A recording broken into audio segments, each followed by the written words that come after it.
My girlfriend said, I want to fix this, but she was already making future plans with him. I could barely even hear the words over the pounding in my ears. I stood frozen in the hallway, staring at the phone in my hand. The words were still there, haunting me in black and white. I'm going to see Alex this weekend. We're planning a trip to the mountains. I really need it. I don't know how long I stood there. I think my legs were numb, and my vision was blurring around the edges. My mind raced. It was like I was trying to convince myself that it didn't mean what I thought it meant. That maybe it was all just a misunderstanding, a simple scheduling conflict, or something else that I could explain away. But no matter how much I tried to rationalize it, my gut told me something was terribly wrong. The text wasn't a mistake. Kara had been planning this for weeks, and I hadn't known a thing about it. She didn't mention anything about it in the last couple of days when we talked about our plans, about us, about what we were supposed to do after we had that huge fight last week. She told me then that she wanted to fix things between us. She'd asked for time, and I'd given it. She had said, repeatedly, that she wanted to work on us. But here I was, holding this bombshell in my hands. She was already making future plans with him. Alex. The guy she'd been spending more and more time with over the past few months. The guy I'd always felt a little uneasy about, but never pushed. After all, I trusted her. At least I thought I did. I felt my breath catch in my throat. She knew what this would do to me, didn't she? She knew that this felt like a betrayal of everything she had said to me. I thought about the last few weeks. The late nights she came home, the vague answers when I asked how her day had been, the little things that added up, things I had brushed off as just stress. And now this. I felt my pulse race in my chest. My hands were shaking. I thought about texting her back, asking her about it, confronting her, but I couldn't. I couldn't even find the right words. All I could do was stand there, gripping the phone, trying to breathe through the panic that was rising in my chest. The silence in the apartment seemed louder now. I had no idea where she was, whether she was even coming home tonight. What was she thinking? I tried to calm myself, but the questions kept coming. How long had this been going on? Had she been planning this behind my back, while I was still under the illusion that we were trying to repair things? Was she already making plans with someone else, while telling me she was committed to us? I couldn't sit with this anymore. I needed answers. It's not like everything was perfect between us before this. I've been feeling it too, the distance, the growing gap that neither of us seemed willing to close. We'd been together for nearly 2 years, and I'd always thought things were solid. Sure, we'd had our issues, like any relationship. There was a time I found out she'd been hiding things from me, little lies about where she was going, who she was hanging out with. But I chalked it up to her being private, to her needing space, and I wanted to be understanding. I didn't want to be the kind of boyfriend who was controlling. And for the most part, I trusted her. But trust, I've learned, is fragile. It only takes a few cracks before it all starts to crumble.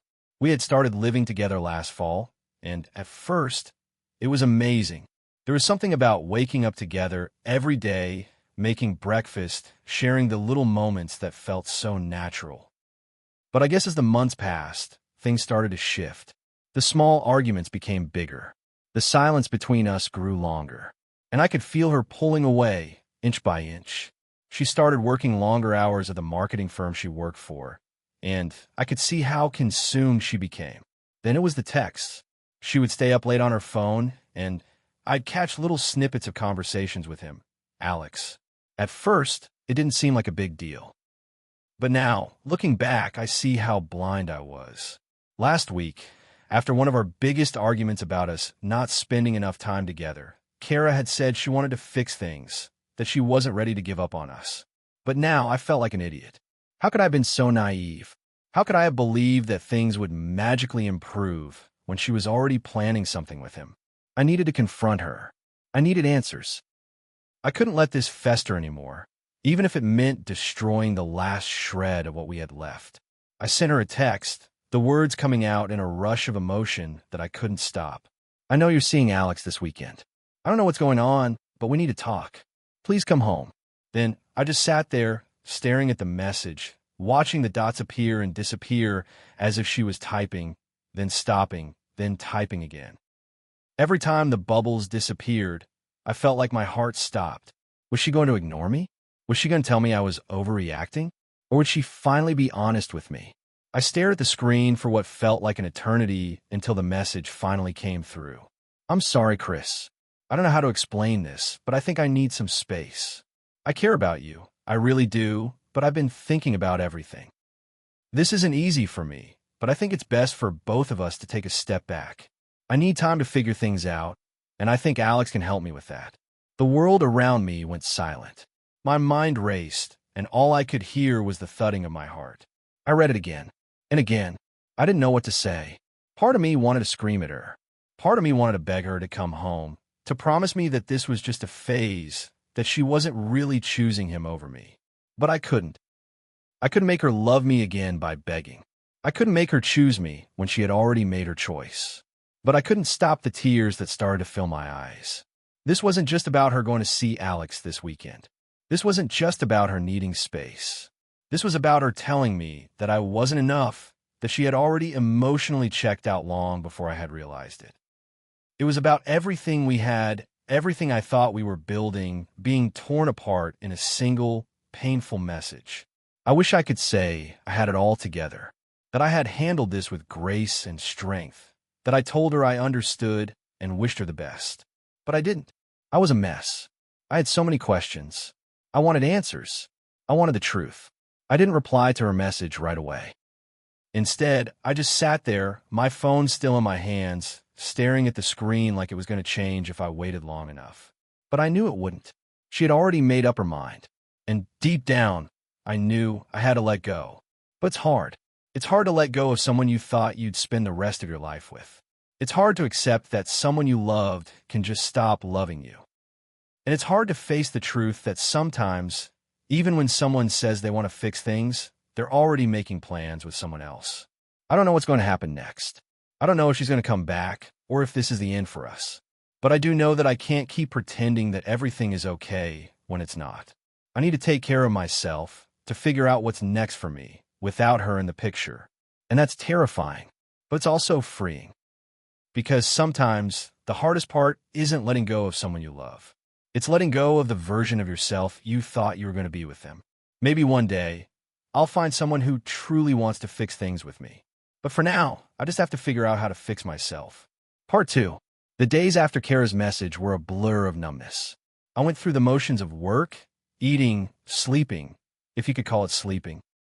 My mind felt like a broken record, constantly replaying the words she had said to me. I couldn't shake the image of her message. I think it's best for both of us to take a step back. I need time to figure things out, and I think Alex can help me with that. Each time I read it, I felt the sharp sting in my chest like I had been punched in the gut. I couldn't stop thinking about how easily she seemed to dismiss everything we had.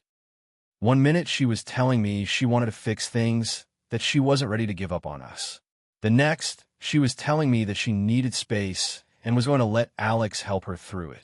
Alex, the guy who had been there for her in ways that I hadn't been in months. The guy she had been spending more and more time with, whose name I had come to resent, even though I had never really had proof that anything physical was happening. It didn't matter now. It was clear. She was already making plans for a future with him.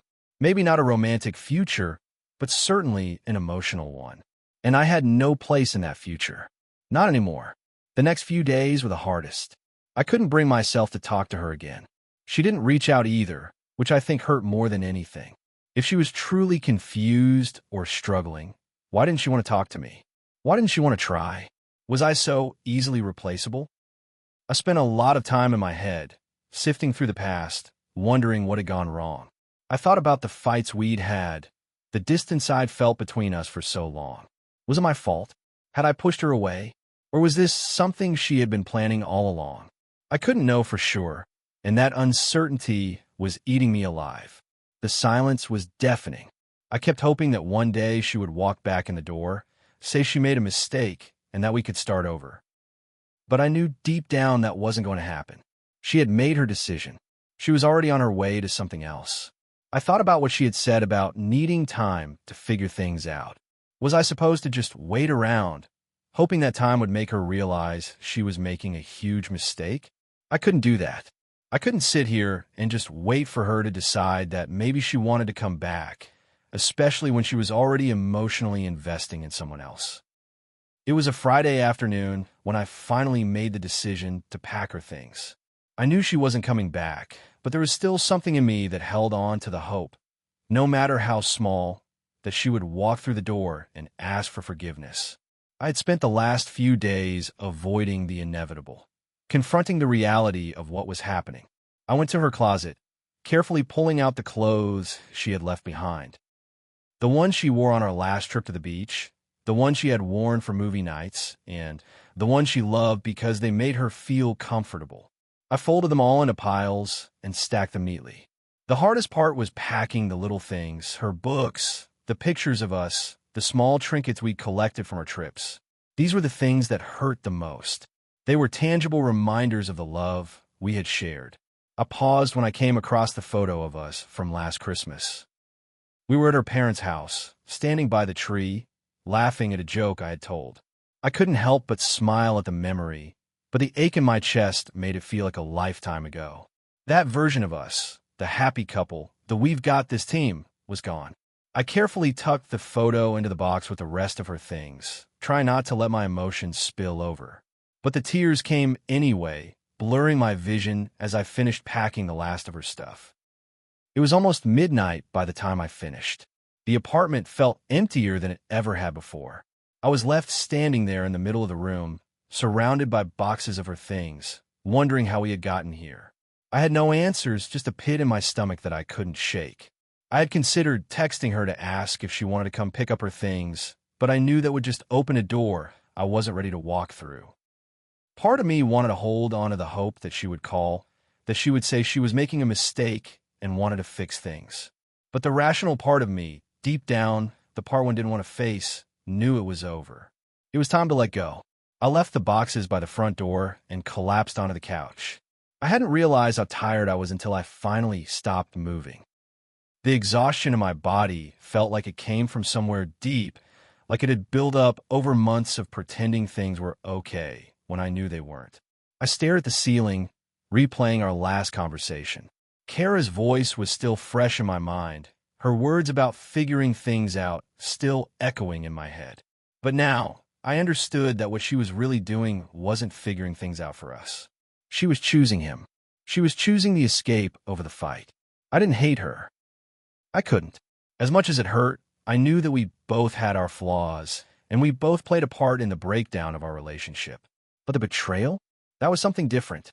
The lies, the emotional distance, the fact that she had already emotionally moved on, made plans with someone else. All of that stung in a way I wasn't prepared for. I had spent so much time trying to hold on to something that was slipping through my fingers, and now I was left here in an apartment that felt like a ghost of what it used to be, questioning everything. The next day, I did the only thing I knew how to do. I went for a run. It wasn't a dramatic, "I'm healing now" kind of run. It was a simple need to move, to feel something other than the weight of what was happening. The world didn't stop just because my relationship ended. People were still going to work, still laughing with friends, still living their lives. And somehow, I needed to remind myself that I, too, could still move forward. As I ran through the park, I could feel the tension in my muscles start to loosen. The pain didn't go away, but it became a little easier to breathe with each step. I didn't have answers, but maybe that was okay. Maybe it wasn't about fixing things right away, or even about getting closure. Maybe it was about simply surviving today. By the time I finished, I felt a little lighter. I wasn't sure what the future held or if Kara would ever come back. But for the first time in days, I wasn't suffocating. I was still standing. And that had to count for something.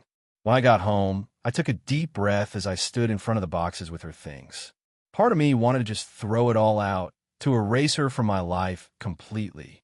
But another part of me, one that still cared for her, even after everything, knew that wasn't the right choice. I decided I would give her things to a mutual friend, someone who could help me with the awkward exchange. It wasn't the closure I wanted, but it was the best I could do for now. I didn't need her back. Not anymore. What I needed was to rebuild, to find my own footing without looking back. Maybe one day I'd be able to forgive her, But for now, the most important thing was forgiving myself. For not seeing the signs, for not confronting my fears sooner. I wasn't going to wait for her anymore. The rest of my life had to move on, even if it felt like everything I had known was crumbling around me. And that, for better or worse, was my next step.